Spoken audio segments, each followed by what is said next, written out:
ಏನಾಗ್ಬೇಕಪ್ಪ ಹೇಳಪ್ಪ. ನೆಮ್ಮದಿಗಳಾಗಬೇಕು, ಮನಃಶಾಂತಿಗಳಾಗಬೇಕು, ಮುಕ್ತಿಗಳಾಗಬೇಕು, ಮನೆಯಲ್ಲಿ ದುಷ್ಟ ಶಕ್ತಿಗಳು ದೂರಗಳು ಹೋಗ್ಬೇಕು. ಅಷ್ಟೇ ನಿನ್ನ ಸೃಷ್ಟಿಗಳಲ್ವಾ. ಜಾಗದಲ್ಲಿ ಬಲಗಳು ಕಡಿಮೆ ಇದೆ.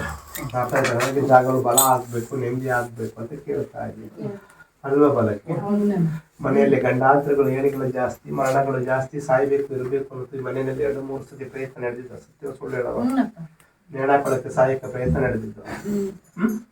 ಸತ್ಯವ ಸುಳ್ಳು ಹೇಳ್ಬೇಕು ನನಗೆ. ಸ್ವಲ್ಪ ಗಂಡಾಂತರಗಳ ಪಾಲನೆಗಳು ಮಾಡಿ ನೆಮ್ಮದಿ ಆಗಬೇಕು, ಪೂಜೆ ಮಾಡ್ಕೊಂಡು ಶಾಂತಿ ನೆಮ್ಮದಿ ಬರಲಿ.